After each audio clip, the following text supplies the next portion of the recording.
Assalamualaikum warahmatullahi wabarakatuh. Apa kabar teman-temanku hari ini? Di pagi yang cerah ini mudah-mudahan kita selalu diberi kesehatan, selalu dimurahkan rezekinya, dan selalu dimudahkan segala urusannya di muka bumi ini ya teman-teman ya. Amin ya robbal alamin. Oke teman-temanku, jumpa lagi bersama channel Petani Kampung. Jadi hari ini saya berkunjung di kebun parenya Mas Suprapno ya, atau Kang No. Jadi kalau ini adalah kelompok tani sumber rezeki, tepatnya itu di RT 13 Kelapa Gading, Kelurahan Bagan Keladi teman-teman.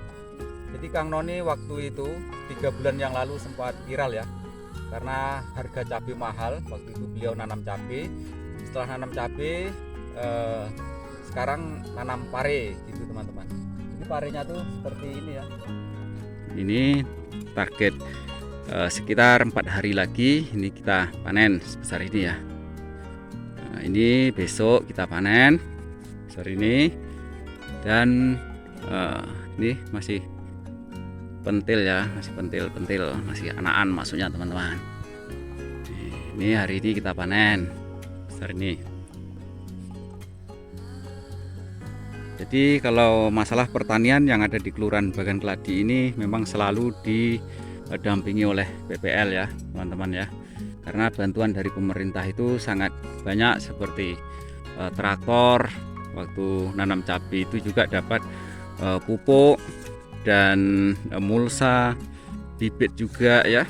Jadi para petani ini harus tetap semangat, karena memang pemerintah Kota Dumai sangat mendukung masalah pertanian, khususnya yang ada di Kelurahan Bagan Keladi ini teman-teman. Karena Bagan Keladi ini termasuk daerah penghasil pertanian terbesar di Kota Dumai ya. Jadi petaninya itu banyak menanam berbagai jenis tanaman, seperti kalau di Parisada itu banyak sayuran ya, seperti kangkung, bayam. Kalau di RT 13 ini Kelapa Gading seperti pare, cabai, gambas, dan sebagainya. Jari telunjuk teman-teman. Tanahnya seperti ini, tanah liat ini namanya ya.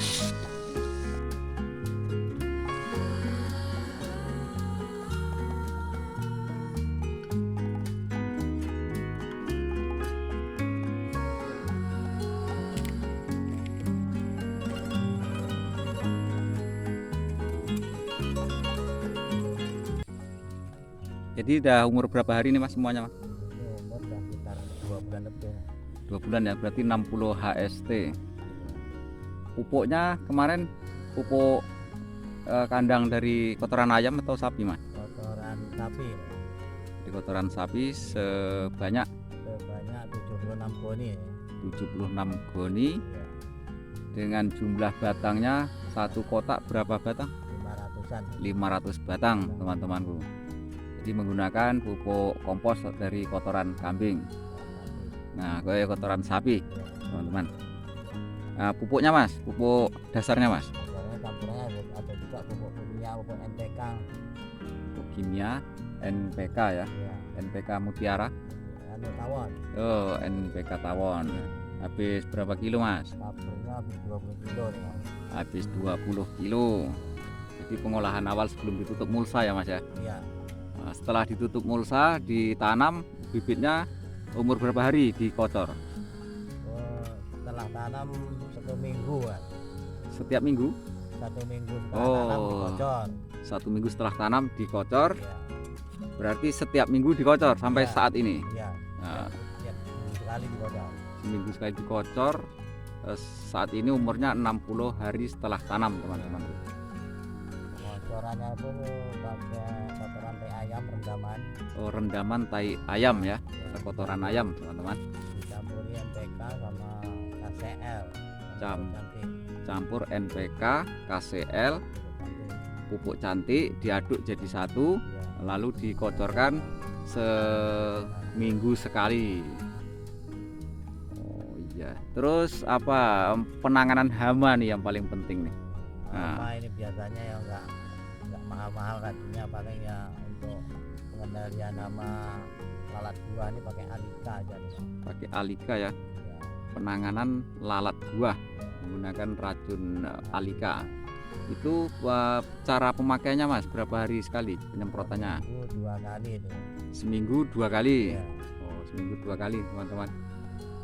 Jadi ini panen yang keberapa nih Mas? Ini udah panen ke-7 ya. Panen ke-7.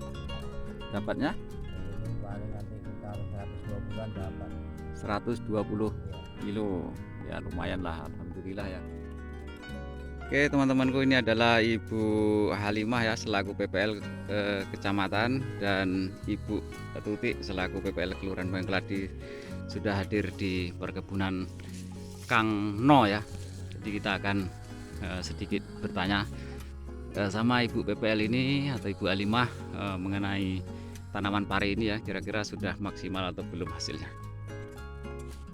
Sekitar 500 batang. 500 dengan populasi tanam 500 batang, setiap minggu menghasilkan kurang lebih 650 kilo per minggu.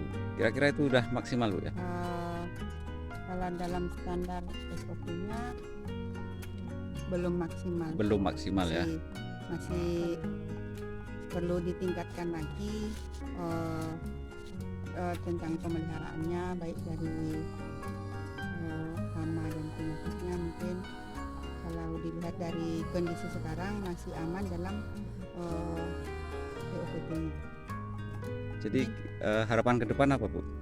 Harapan ke depan kelompok Tani Sumber Rezeki ini